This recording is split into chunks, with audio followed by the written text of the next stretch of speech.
Саламатсыздар ма, құрметті біздің арнамыздың көрермендері. Бұл достық подкаст. Біз Қазақстан Халқы Ассамблеясының бүгінгі таңдағы өзекті мәселелерін, оның негізгі бағыттары мен бағдарлары аясында әңгіме өрбітетін боламыз. Біз бүгін мемлекеттік тіл, этносаралық тіл деген Қазақстан Халқы Ассамблеясының арнайы жобасы аясында бос тақырыпты өзек етіп, бос тақырып төңірегінде әңгіме өрбіткізгелі отыр бүгінгі подкастта. Ол үшін біз өзіміздің студиямызға арнайы қонақтар шақырдық. Раиса Афанасьевна Биткова, Светоч Атырау этномәдени бірлестігінің төрайымы. Сонымен бірге Антонина Ревкова, Қазақстан Халқы Ассамблеясының ассамблея жастар ұйымының төрағасы, Атырау облыстық филиал төрағасының орынбасары. Дұрыс қой. Студиямызға қош келдіңіздер. Енді алдымен бұл тұжырыммен келісесіздер ғой, мемлекеттік тіл этносаралық қатынас тілі болу керек дейді. Сіз өзіңіз, Раиса Афанасьевна, қай кезден бастап қазақша үйрендіңіз осыған? Мені қай жерде басталғанда жұмысқа... Сіз жалпы өзіңіз Қазақстанның тұрғынымыз? Туған жоқ. Мен Ресейде тудым. Сосын әкесі әскер болғанда Украинада жұмысқа жіберген. Сонан екті келгенде, ол маған мектепке барғанда айта Украин тілін жаттап алу керек. Соны жаттап алдым, педучилище бітірдім. Сосын жолдама алдым, Қазақстанда жұмысқа келдік. Жұмысқа келгенде Қазақстанда мен Атырау Гурьевская область таңғалдық. Сол келгенде, мұнда келгенде таңғалдым. Еркінкала мен жіберді. Еркінкала жібергенде кірем қазақ, орысша мен сөйлеймін, қазақша бір сөзді білмеймін. Қазақ қандай екен көрген жоқ. Бірақ мектепте жұмысқа келгенде мен балдарға бірінші кездестік. Ол маған қарамады, орыс тілі оқып жатыр. Ол сөйлейді анда-сонда. Сосын айтты: апай, біз сізді қазақ тілі үйретеміз, а сіз бізді орыс тілі үйретесіз. Сондай келістік. Ол айтты: балдар, Еркінкала орта мектепте мен сабақ бердім. Сабақта класс жетекші болдым. Сосын маған балдар айтты: апай, бәрі дұрыс болады. Сонда біз биледік, өлең жаттап алдық, сосын сөйледік. Сосын мен байқамай қалай қазақша сөйледі, өзім байқамадым. Сондай қазақша сөйлеп отырмын, и өте қуаныштымын болып отырмын. Бірінші, сосын тағы бір жағдай болды.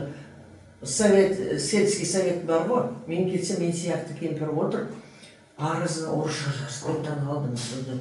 Секретарьға айтам: неге солай айтасың?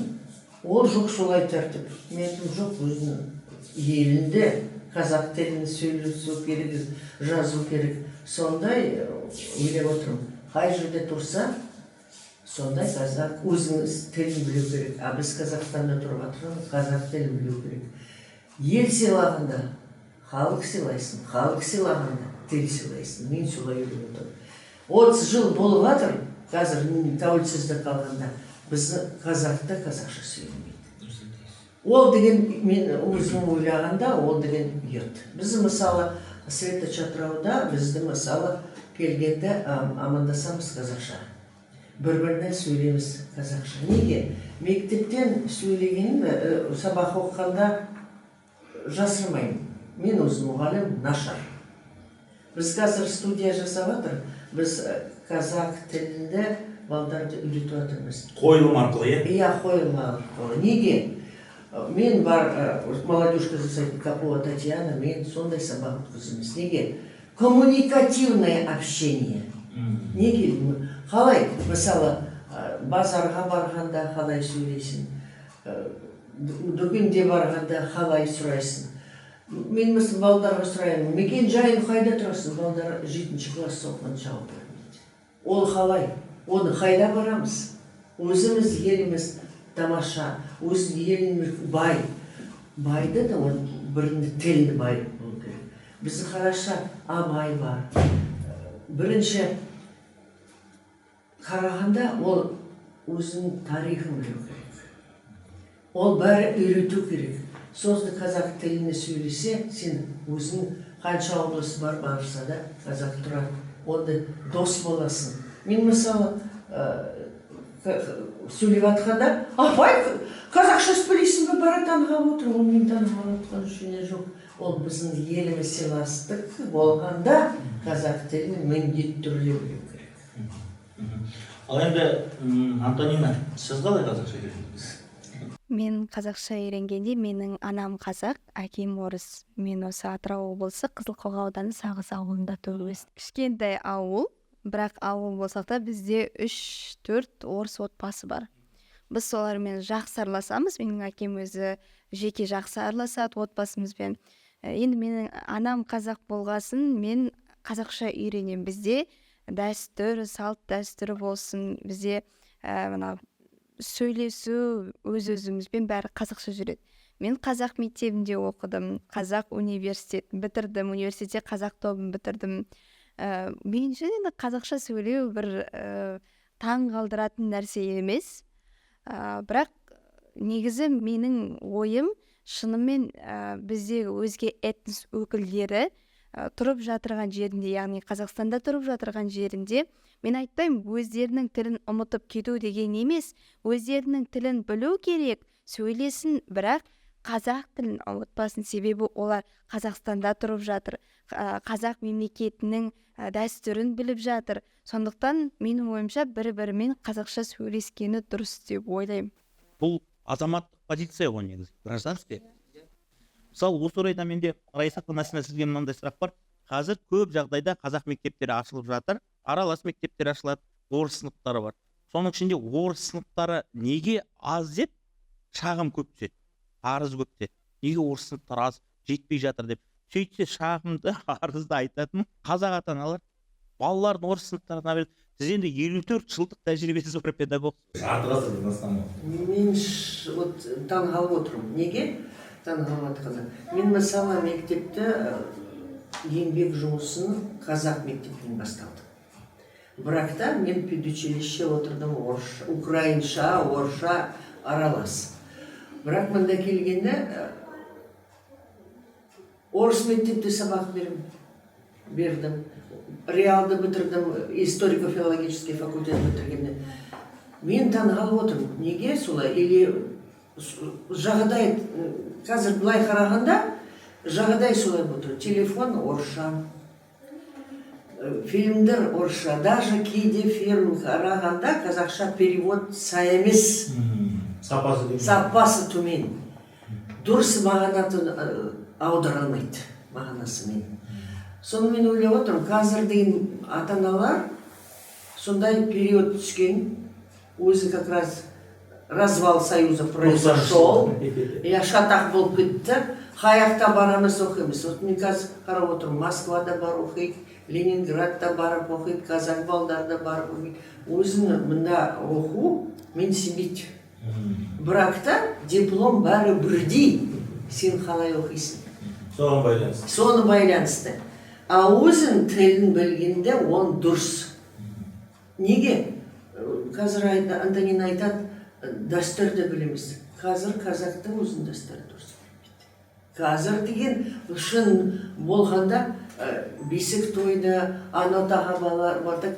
Қазір бәрі ақша тау үшін, ол деген қандай жұмысты қалай тілмен. Ағылшын бәріміз жаттып алдық. Мен 15-ші мектепте директор болдым. Мұны біз Абайдікі. Тенгез басталғанда біздің шет тіл берген мұғалім бәрі кетіп қалды. Кетіп қалды аяқта. Ақша табамыз. Мектептен дұрыс мұғалім қалған жоқ. Қазір қазақ тілін білмейді, ағылшын бәрі екінші былай санаған екінші адам бәрі ағылшын тілін біледі. Әркімнің азаматтың болғанда қазақтың біздің көк паспорт бар ұстағанда міндетті түрде білу керек. Ресейге барғанда қазір, Ресейде қайып келіп жатқан адамдар олардың орыс тілін сұрайды. Арзамас бізді журналист болды.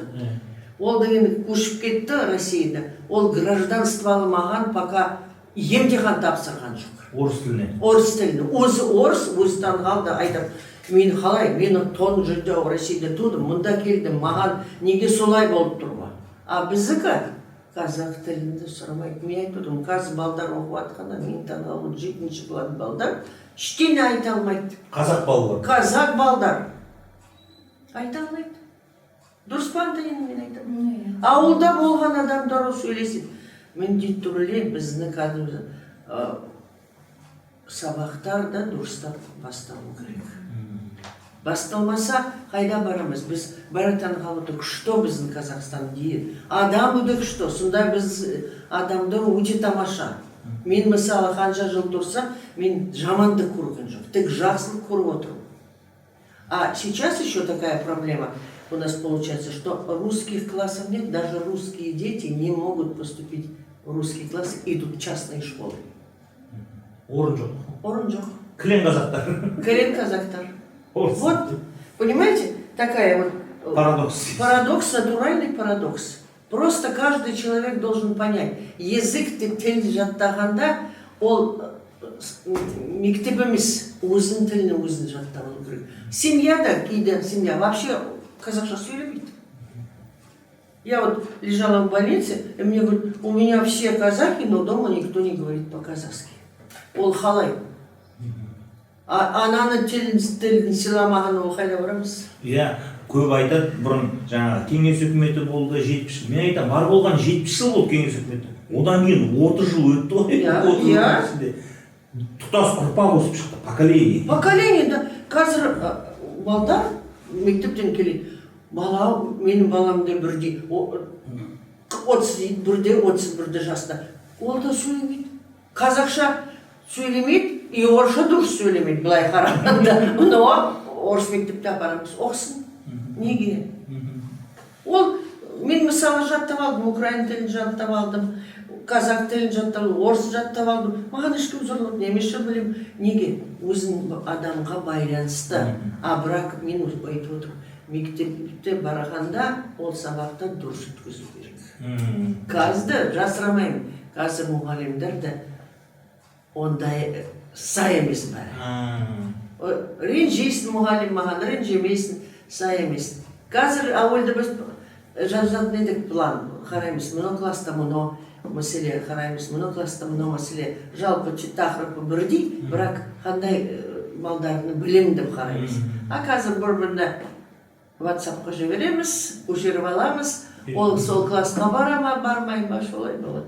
Деңгейіне қарамайды. Деңгейді қарамайды. Вот солай. Демек, біздің айтып отырғанымыз мемлекеттік тіл, этносаралық қатынас тілі болғаннан бұрын әуелі қазақтардың өзінің деңгейіне жеткізіп алу керекпіз ғой.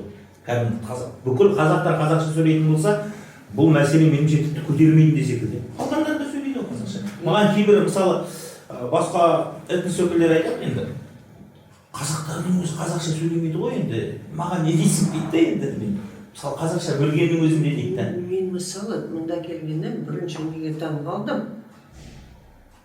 Ол қалай мұнда қазақша сөйлемейді. Понимаете? Украина келгенде анаяқта деген бәрі Украинада оқығанда сіз. Украинада жан шағарып. Ана біз гуд сабақ береді деді, ана келген сабақта біз қалтырап. Как это ты не можешь... Қалай... Я уже по-казахски говорю. Украин... Подожди. Як це ви не розмовляєте українською мовою? Ви обов'язково повинні знати українську мову. А на сабаққа келген мен өзін тұла бойым қалтырап бір обморок құладым. Аны жаттап алмаймын. А қазір жаттап алдым, қазір қажет емес, но бірақ оны біліп отырмын.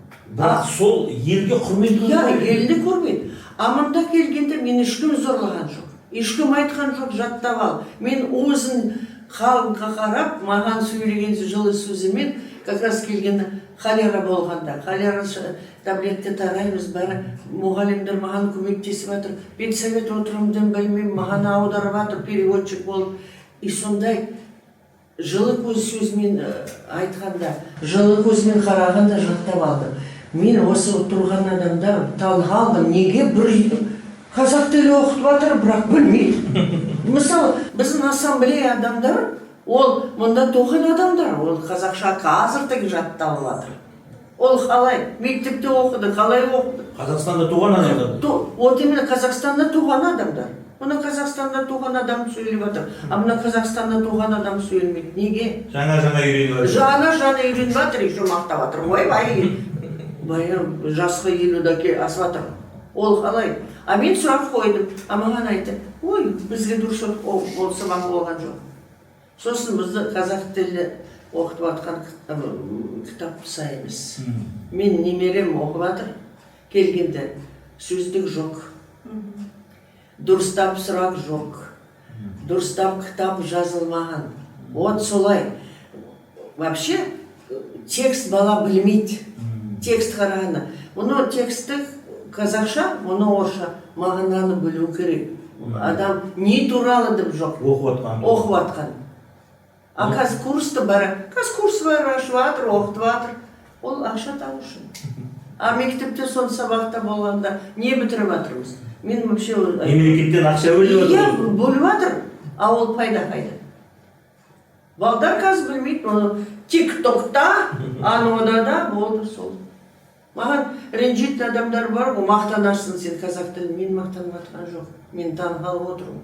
Мен мысалы немере айттым, ол жұмыс істеп жатыр, мен айттым, курсқа қазақ тілін барасың. Ол барып тұр, үйде келгенде біз қазақша сөйлейміз. Мен айттым, балам, ренжіме маған, қазақ тілін білмесе, өкіметтің тілін білмесе, сен ешқайдағы бара алмайсың. Осы 21-ге толды, колледжде оқыды, пайда жоқ, тағы мектепте оқыды, пайда жоқ, а қазір курс барып жатыр. Амал жоқ. Амал жоқ, мен айттым, өзім барам. И маған отчет беріп жатыр, қандай, не оқыды, не болды. Бұны Антонина мен қуанып отырмын. Жап-жас қыз дұрыс қазақ тілін біліп отыр. Ол тамаша. Осы орайда Антонина осы мысалы қазіргі таңда ассамблея жастары енді 500-дің үстінде белсенді мүше бар Атырау облысында, әртүрлі ұлттың өкілдері бар облыстың. Қай тілде сөйлесесіздер негізінен? Біз негізі амандасамыз қазақ тілінде. Бізде енді өзге ұлттар бізде жаңа біз составта бұрыннан келе жатқандар қазақ тілін біледі, кәдімгі базовый қазақ тілін біледі бәрі. Ал жаңадан келе жатқан мысалы біз алдында бардық 17-16 мектептерге бардық, олар орыс мектептер. Біз әдейі сол орыс мектептерге бардық. Енді көбісі шынымен қазақтар, бірақ өзге ұлттар бар, өзге этнос өкілдері, олар да тоже база білет, қазақша мына сәлемдесу деген сияқты, бірақ қазақ тілінде сөйлеспейді. Аз сөйлесуі. Сондықтан біз енді оларды әдейі біз өзімізге шақырдық. Осындай ассамблея жастары бар. Біз тек қана мысалы қазақ тіліне үйретіп қоймай, Қазақстанның мысалы әртүрлі Қазақстанға қызмет ететін мысалы шаралары бар біздің. Неше түрлі шараларымыз бар, соларға қатыстырып, өзінің ерікті ретінде көрсетіп, өзінің ішіндегі патриотизмді оятып, сондай мақсатпен біз шақырған болатынбыз. Қазір келді, біраз біз құрам жинап, сол құрамдармен жұмыс жасаудамыз. Қайырымдылық жасаймыз. Бізде кеше Тоқаев 33-ші сессиясында айтты ғой, ассамблея мен қайырымдылық екеуі егіз ұғым деп. Екеуі бірдей жүреді бізде. Қайырымдылықты да жасаймыз. Ассамблея көбіне қайырымдылық жасайды. Бірақ енді айтады ғой, мына айтып жатыр, ауылдық жерден басталады деп. Шынымен иә, рас. Біз ауылдық жерде, менің өзімнің кішкентай балалық шағымда, мен енді біздің кезімізде TikTok дейтін нәрсе болған жоқ. YouTube деген телефонды біз өзіміз Nokia деген нәрселерді ұстадық қой өзіміз. Біз немен өстік? Қазір айтамын сізге, балапанмен өстік. Балапан телеарнасымен өстік біз. Таңертең тұрамыз, сөйтіп жүріп ойнап кетеміз. Біз сосын немен телевизорды да ата-анамыз көп қаратпайтын да, бар ойна деп айтатын. Балалармен ойнаймыз, әңгіме айтамыз, сол бір-бірімен әңгіме арасында басталады негізі. Әңгіме, тілді меңгеру, бірімізден әңгіме айтамыз, сөйтіп жүргенде сосын кешке келіп балапан қараймыз, қазақша мультфильмдер қараймыз, кинолар қараймыз, сонымен ұйықтап сөйтіп өміріміз өтеді. Солай біз уже қазақшаны үйреніп кеттік. Ал қазір сөзіңіз алдыңызға, үйде қай тілде сөйлейді? Үйде қазақша. Әкеңіз де? Әкем де қазақша сөйлейді.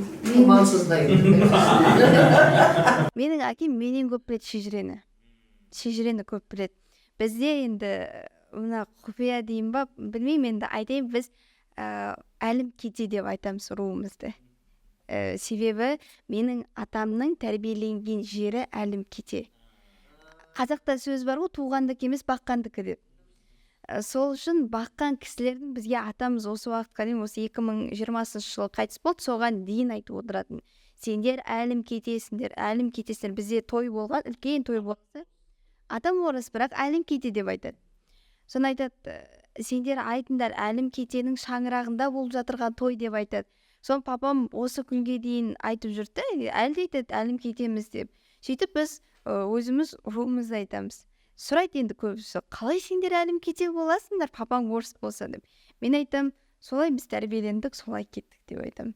Енді мен енді өзге этностарға енді қазіргі ұсынысым білмеймін, мүмкін қазір көп қой бізде шаралар даже мысалы жұмыста да отчет дейді ғой, соның бәрі қазақшаға ауысып жатыр ғой. Бұрын екі тілде болатын. Енді қазіргі ұсынысым мүмкін TikTok желісінде де енді қазір көбі TikTok желісіне кіреді ғой, соның бәрін қазақша ауыстырса деп ойлаймын да. TikTok желісінде немесе мысалы қазір кинолар да екі тілде болып кетті. Екі тілде болып кетті кинолар. Соны қазақша ауыстырса, мүмкін сонда ата-аналар. Негізі ең бірінші тал бесік сол ата-анадан басталады ғой, отбасыдан басталады. Отбасында бір-бірімен қазақша әңгіме етсе, әкесі мен анасы. Мейлі олар орысша, ортасы орысша болсын, бірақ себебі балалары өсіп келе жатыр. Балаларына үйрету үшін қазақша сөйлесе, мүмкін бізде қазақша сөйлейтін этнос өкілдері болсын, қазақтар болсын көбейер ме деген ойдамын. Шынымен де мысалы Раиса Афанасьевна келсесіз ғой, қанша жерден қазақша сөйлесе де басқа этнос өкілдері, олар бәрібір үйлерінде өз тілдерінде сөйлейді. Шешенше сөйлейді, арғынша сөйлейді, орысша сөйлейді. Бірақ былайғы ортада, балалармен ойнағанда болсын, мектепте болсын, ұжымда, ортада қазақша сөйлеуге болады ғой. Одан ұмытып қалмайды ғой өз туған тілін. Дұрыс, мұны сіз дұрыс айтасыз. Неге? Өзің үйде қан тілді сөйлесе, не істесе істе. Бәріміз кездескенде, ол деген еліміз сыйлағанда, сондай қазақ тілі міндетті түрде білу керек. Сөйлесіп жатқанда, әр ұлтты болса да, біз қазақ жерін тұрып жатырмыз. Бәріміз көп паспорт, Қазақстан азаматы. Азамат болғанда, қазақша сөйлемегенде қайда азаматы боласың? Оны азаматы болмайсың. Значит, сен басқа елдің азаматы, сен сөйлесіп жатқанда, мен солай ойлаймын. Маған ренжитін де бар, ренжімейтін де бар, но мен бірақ ойым солай. Егер сен азамат болса, сол азаматтық болғанда қазақты елінің тілін білу керек. Жүрекпен сезу керек. Жүрекпен сезу керек. Қай паспорт сен қай азаматы болса, сондай тілін білу керек. Ал енді осы сондай деңгейге, біз қалап отырған деңгейге жеткізу үшін мемлекет тарапынан қандай жұмыстар атқарылу керек, азаматтық қоғам тарапынан қандай жұмыстар атқарылу керек. Сіз енді Раиса Афанасьевна айтып, қазір мектептерде қазақ тілін оқытуды күшейту керек деп, жүйелеу керек деп, сосын тағы не істеу керек деп. Иә, мен ойлап отырмын. Ол балдар деген мен таңғалып отырмын. Орыс тілін тез жаттап алады, қазақ тілін білмейді. Неге? Мысалы, сабақты қазақ тілін сабақ бересің. Ну, көрсетшіш, мұның дом дружбы бар ғой, достық үйде бар. Сахнада бір қойымыз жасап, мектепте орыс классына жасап, мұнда сахна қоя ғой. Дұрыс па, Антонина? Сол қай мейрамдар қанша болып жатыр? Біздің мектеп көп қой, бүкіл елінде. Соны шақырып көрсетшіш, мұны мен сабақ беріп отырмын, қазақ тілін орыс классына. Бұл қойымыз қойса да, уже көреміз, қандай сен оқисың. А бізді білмейміз. Мейрамға не жасап атқан? Достық үйде ақша сұрап атқан жоқ. Балдарына келіп, отыратын бәрі бар, сахна бар, аппаратура бар, бәрі бар. Сонда балдарына келді, қоя ғой. Мен таңғалып отырмын. Мұғалімдер қазақ мұғалімдер не бітіріп жатыр? Ертең мектеп бітіргенде қазақша сөйлемегенде, ол жалақы не үшін алып. Дұрыс па мен айтырсың? Мен кемпір болғасын, сен жарсың. Мен солай ойлап отырмын. Дұрыс айтасыз, мектептен де демек, иә, сенің қайда берген білімін қайда? Берген қайда білем? Не бітіріп жатсың? Не үшін ақша алдың? Не үшін ақша алдың?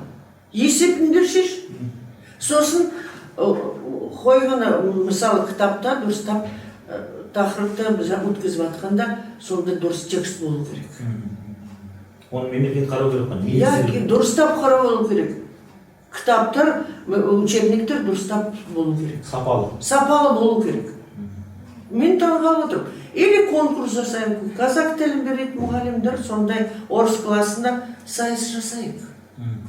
Вот бұның осы мына мектеп осыны жасады, мұны жасады, мұны. Сен айтасың, папасы, атасы асырап алған білу.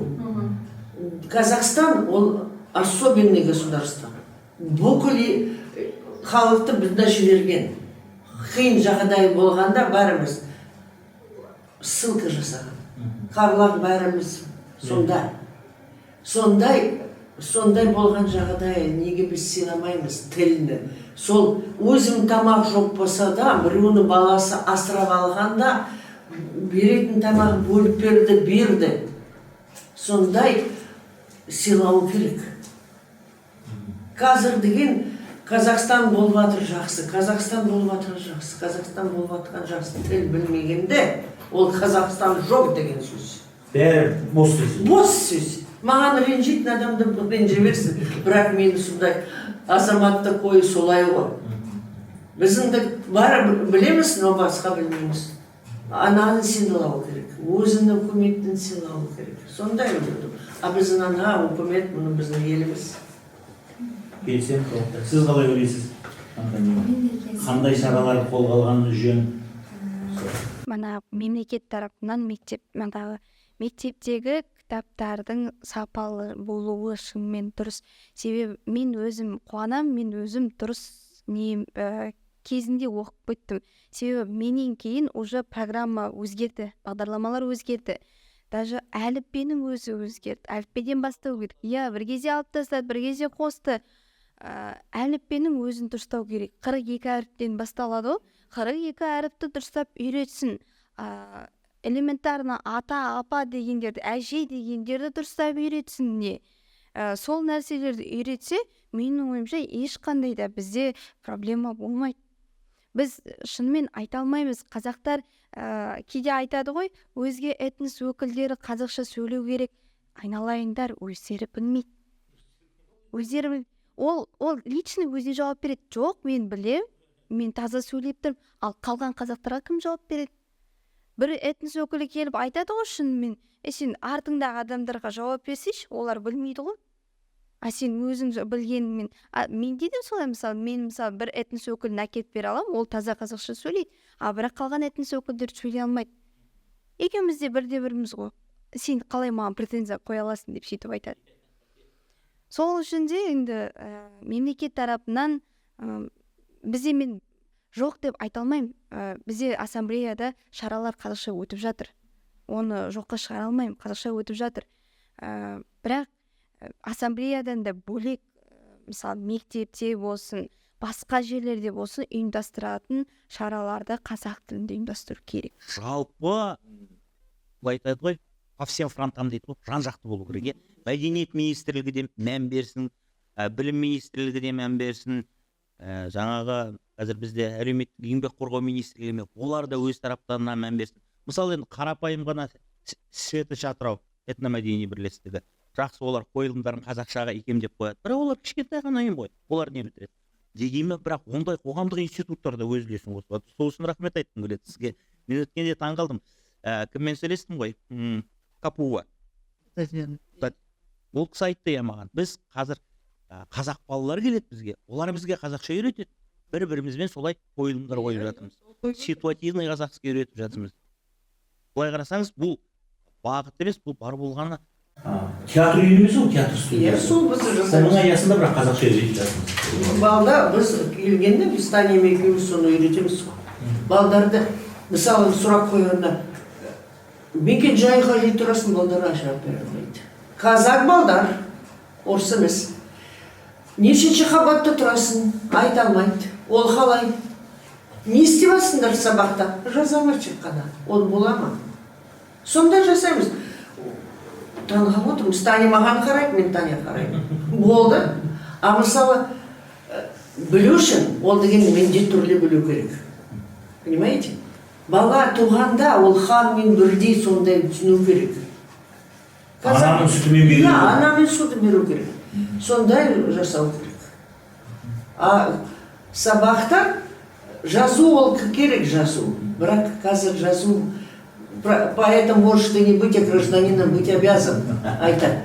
Почему ты должен? Ты должен объясниться сөйлесу.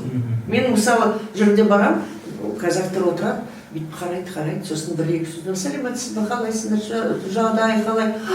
Қазақша сөйлейсің бе, таң қалып отыр, не үшін қалайсыңдар? И бар айтады, рахмет саған қызым. А рахмет мен алғанда қуанып отырмын, значит, халықтың саған сыйлап жатыр. Скажем, вот Антонина мені өте қуанып жатыр. Мен вспомнила, где я ее потом видела. Сол мұны қазір сондай адам керек бізге. Вот көрсететін. Орыс болсын, қазақ болсын, бәріміз ана тіліміз, даже үкіметтің тілін білу. Мемлекеттік тілін білу керек. Рахмет сіздерге, Райса Афанасьевна, Антонина, алдымен ниеттеріңіз үшін рахмет. Қазақ тіліне деген құрметтеріңіз үшін рахмет, мемлекеттік тілге деген. Бұған жан ашырлық танытқандарыңыз үшін рахмет. Сонымен бірге бүгін студияға келіп, өз ойларыңызды білдіргендеріңіз үшін көп рахмет айтамын. Мен қазақ еліне рахмет айтамын. Мен анекта хотта қандай қыз осындай Антонина сияқты болғанда, мұнда келгенде азамат болдым. Мен қасында қарауымда балдар бар, оқып жатыр. Этномәдени бірлестігін бір жасап отырмыз. Ол кім білді? Қазақты елімізге сондай жол беріп жатыр. Рахмет. Сіздерге де рахмет. Осылай шақырып жатырғандарыңызға. Енді үміттенем, осы біздің подкастымыз бір адамға болсын бір себепші болады деген. Ой салады деген. Сонымен достық подкасты кезекті шығарылма аяғына келіп жетті. Уақыт бөліп тыңдағандарыңыз үшін рахмет. Жазылыңыздар, лайк қойыңыздар. Қоңыраушаны басуды ұмытпаңыздар. Келесі кездескенше сау саламат болыңыздар.